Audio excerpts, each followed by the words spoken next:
Miércoles de niebla, mañana de niebla, tarde de paseo. Bueno, de momento paseamos, pero en el estudio, a esta hora, como siempre, ya saben, los miércoles tenemos un tiempo para hablar de derecho. Derecho al derecho es el nombre que le hemos puesto.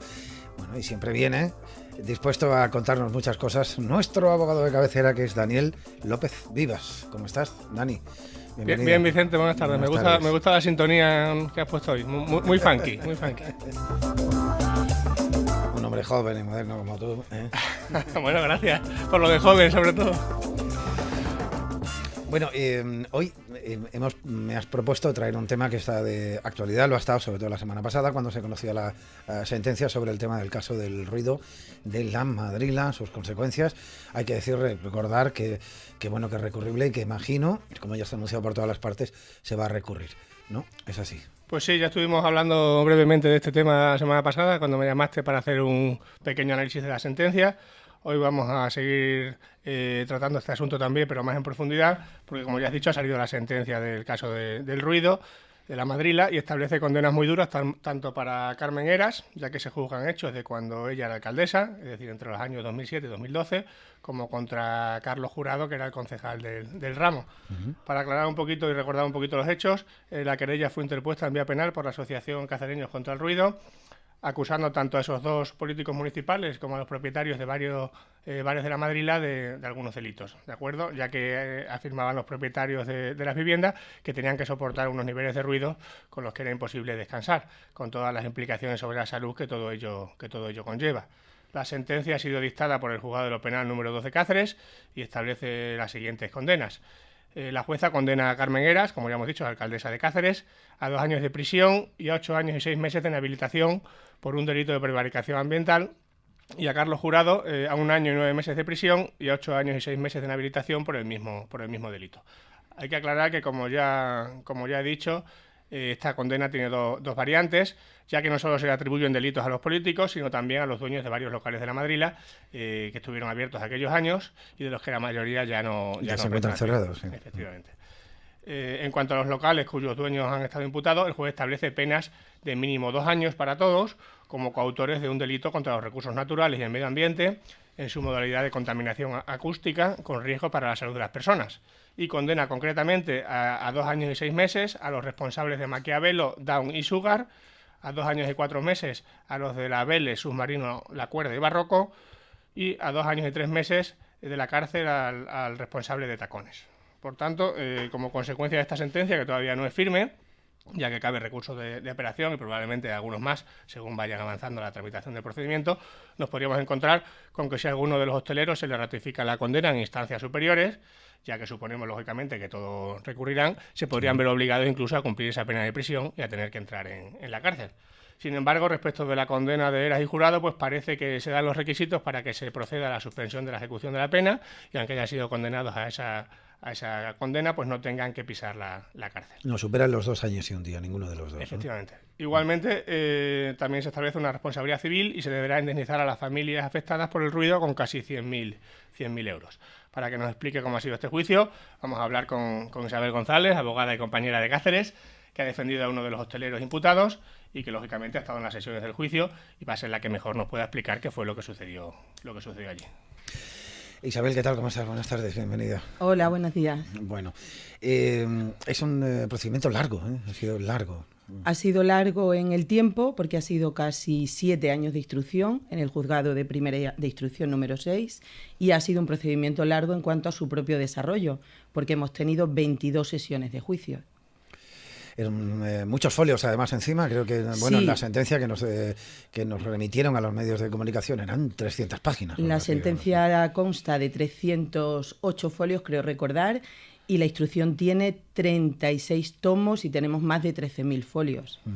Antes de que Dani te dé las preguntas, digamos, más ajustadas a derecho, más en ese ámbito, en el ámbito de la ciudad, quiero decir, cuando hablas con la gente en la calle, te dice que a todo el mundo le parece una sentencia muy dura. Sí, es que la sentencia es muy dura, porque si tomamos como referencia el tiempo, el lugar, todos los que somos de Cáceres o hemos vivido en Cáceres durante mucho tiempo, conocemos perfectamente la problemática que ha existido siempre. No es una problemática de ayer, con lo cual llegamos todos a la misma conclusión. Al final, 10 personas, 10 hosteleros y 2 políticos son, permítaseme la expresión, están pagando el pato de muchísimos años. Claro, esto viene de los años 80, efectivamente. Los años 90, cuando hubo el gran que hay problema. que recordar, efectivamente, que cuando era gobernadora doña Alicia Izaguirre, ya tuvimos 2 fines de semana en concreto con la movida de Cáceres, que vinieron grupos antidisturbios a deshacer las manifestaciones porque se quisieron cerrar todos los locales. Estamos hablando posiblemente de los años 90 a principios de los 90, es decir, esto no es nuevo. Teniendo un poco además en cuenta que efectivamente, yo el respeto a todos los vecinos, que es verdad que muchos de ellos han sufrido durante años, no solo a lo mejor el ruido de los locales, sino el que se produce en la calle, como sigue pasando ahora. En fin, se nos antoja una sentencia dura, imagino que todas las partes vais a recurrir, ¿no? Sí, todos, porque además estamos en el momento que todos hemos pedido aclaraciones, todos hemos pedido correcciones y todos vamos a presentar recursos. Dani. Muy bien, pues entrando ya un poquito en la sentencia, como he comentado yo, en el mismo procedimiento se buscaba tanto la condena de los políticos como la condena de los bares, ¿verdad? ¿Eso es cierto? Sí, a los 2 políticos que tú has señalado y a todos los hosteleros que estaban imputados, que debo decir que no son todos los hosteleros que están en esa zona, porque hay muchísimos más locales y hay muchísima más gente que por alguna razón, que yo desconozco personalmente, no están en este procedimiento. Es decir, solamente se ha condenado y se ha instruido esta causa contra determinadas personas y determinados locales. ¿En qué se basaba para pretender la condena de los políticos? Yo he visto la sentencia, habla de una cierta inactividad. Sí, pero va un poco más allá, no solamente habla de la inactividad, porque solo por inactividad no podría ser. Lógicamente, a los políticos se les imputan, concretamente a Carmen Era y a Carlos Jurado, se les imputan otras muchas cosas. Ser responsable de los expedientes, ser responsable de las sanciones, ser responsables de las medidas cautelares que no se han adoptado, ser responsables del control absoluto de lo que es una administración local, y lo que se les viene a decir es que hicieron dejación en todas esas cuestiones y por eso, básicamente, y en palabras muy llanas, es por los que al final se les acaba condenando. Y hay que destacar solamente a ellos. Claro. Solo ellos 2 han sido las únicas personas, políticos, que han estado en esta causa. No se ha ido hacia atrás cuando estamos diciendo que ha habido muchísimos años, mucho más graves incluso de los que hemos tenido que enjuiciar ahora, muchísimos más que no están y no han sido llamados. Me sorprende además que el ayuntamiento, por ejemplo, no aparezca como responsable civil subsidiario, ni siquiera los técnicos, que son los que se supone. En fin, estamos hartos de ir a los políticos cuando hay cualquier decisión, estamos pendientes de un informe técnico. Los técnicos son los que, de alguna manera, tramitan esas denuncias o irregularidades y tal, pero aquí no ha habido nadie, aparte de un poco del responsable político. Sí, aquí, lógicamente, las 2 únicas personas imputadas como cargo político han sido Carmen Eras y Carlos Jurado. Lógicamente, su defensa es quien mejor podría avanzaros en ese tema y deciros cómo y por qué ha sido la cuestión de no imputar a los técnicos. Debo decir que en este caso sí se ha intentado, sí han comparecido en el juicio algunos técnicos y sí se les ha preguntado. Muy bien, otra cosa que extraña, entre comillas, del juicio, que hemos comentado aquí, el tema del ruido en la madrila viene desde hace décadas probablemente. Sin embargo, el procedimiento se limita solamente a los hechos ocurridos entre el año 2007 y 2012. Sí. ¿Por qué esto es así? A ver, porque se toma como referencia una serie de denuncias que vienen a tener esa fecha, 2007-2008, y el SEPRONA, se le pide un informe al SEPRONA, al Servicio de Medio Ambiente de la Guardia Civil, fechado en 2008, con lo cual lo que se hace es avanzar de ahí hasta 2012.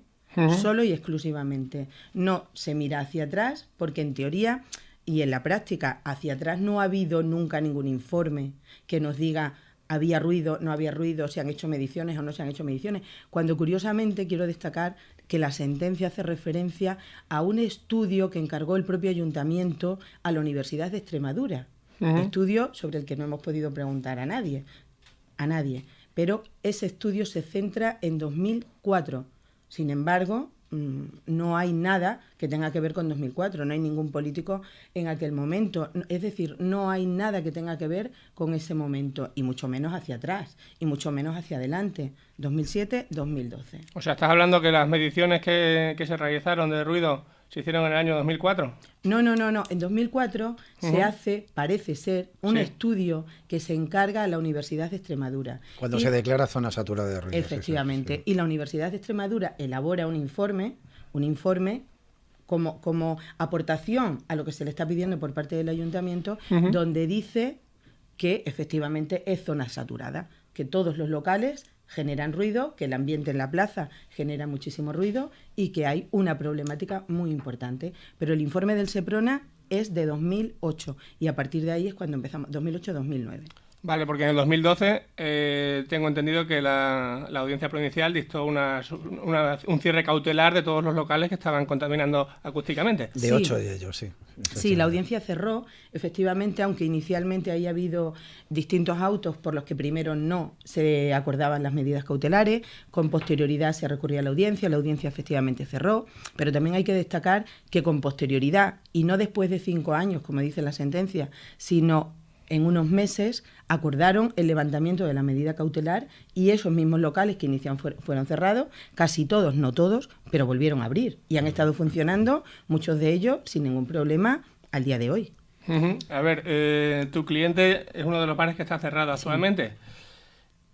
¿Ese bar estaba insonorizado en su momento? ¿Tenía denuncias? A ver, ese bar en concreto estaba insonorizado porque así lo han acreditado. Ellos acreditan, pero no solamente este negocio, sino otros muchos, que tienen las insonorizaciones hechas, que tienen todas las medidas acústicas tomadas. Pero es que es más, a la causa se han aportado informes técnicos en los que se reconoce y se dice que efectivamente eso ha sido así. Tan solo hay otro informe del arquitecto técnico, creo recordar, del propio ayuntamiento que manifiesta que no. Pero hay otros muchos informes que dicen que sí. Si la pregunta es, ¿alguien ha ido a comprobar si efectivamente esas insonorizaciones estaban realizadas y estaban correctas? No. Eso tendría que ser el ayuntamiento, ¿no? Quien tiene que comprobar. Lógicamente.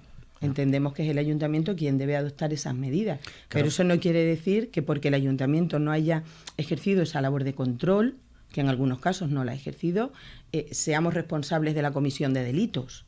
Estamos en un ámbito administrativo que es muy diferente al ámbito penal. Tenemos que recordar, y Daniel lo sabe perfectamente, que el ámbito penal es la última de las opciones posibles en una actuación. Antes hay otras muchas actuaciones, en este caso administrativas. Al penal se llega con mucha delicadeza. ¿Cómo le afecta un poco la sentencia a tu cliente? Porque recordamos, como ha dicho Dani, que 8 de ellos podrían terminar en la cárcel, lo cual, bueno, siente un precedente que 8 empresarios terminen en la cárcel por un tema. A ver, les afecta a todos, porque a día de hoy la sentencia no solo los condena a esos 2 años sin y un poquito, sino que los condena a una multa también muy cuantiosa, los condena a la inhabilitación para ejercer su profesión y oficio. Si tenemos además una responsabilidad civil que pagar, si esta sentencia deviene firme, tenemos un problema grave y serio. Si no puedo ejercer mi profesión, no puedo generar ingresos. Si no ingreso, lógicamente no puedo pagar responsabilidades civiles. Si no pago responsabilidades civiles y no pago multa, a lo mejor cualquier posible beneficio que pudiera obtener en cuanto a pedir en un juzgado una suspensión, cualquier cuestión que me pudiera plantear, pues a lo mejor se me deniega precisamente porque no he pagado aquello que tengo que pagar. Es decir, es un problema inmenso. Inmenso porque además plantea un tema a partir de ahora, con esta sentencia, cuando se devenga firme. Claro, cualquiera que quiera abrir un bar, cualquiera que tenga un problema con una terraza, cualquier empresario dirá, no hago nada, ¿no? Pero no solo cualquier empresario, sino el propio ayuntamiento. Es que en la posición en la que se coloca en estos momentos a los políticos puede ser muy complicada, porque posiblemente ahora haya un exceso, o yo al menos así lo haría si fuese político, haya un exceso en cuanto al control de ciertas cosas. De celo, sí. Claro, porque si al final voy a terminar condenado o con el riesgo posible de ser condenado, a lo mejor me lo pienso y doy órdenes en el sentido de ser extremadamente contundente. Ya, pero el problema es que porque no te han condenado por prevaricación, por robo, por ningún delito de los que estamos viendo tanto en televisión grave, sino que es un simple problema de gestión. Vamos, simple, quiero decir. Sí, simplificando podríamos entenderlo así. Claro, sí. Es un problema de gestión en el que yo creo que no intervienen solo los políticos, sino que, como digo, detrás hay un equipo, ¿no? Que efectivamente. desde la policía local, los técnicos del departamento, etcétera, entra tanto de urbanismo como de medio ambiente, etcétera, etcétera. Es que el organigrama de control y de todo en este asunto en cuanto al ayuntamiento es inmenso. Es decir, no solamente está el político, que creo que todos podemos entender cuál es la función del político, sino que efectivamente, como tú dices, hay técnicos, hay personas competentes que se encargan de la gestión de los expedientes, llamarlo gestión por llamarlo gestión, que todo en administrativo tiene su nombre. Es decir, hay personas que tienen la obligación de controlar, de gestionar, de tramitar y de presentar a los políticos para que las cosas salgan. Si el organigrama no funciona, tendremos que ver a quién le echamos la culpa, pero insisto, en el ámbito administrativo, para llegar al ámbito penal, tienen que pasar muchas cosas. Pero cuando tú contratas a alguien para hacer un trabajo, se supone que tiene la obligación de hacerlo y de hacerlo bien, ¿no? Se supone. Sea empleado público o empleado privado, ¿no? Por eso digo.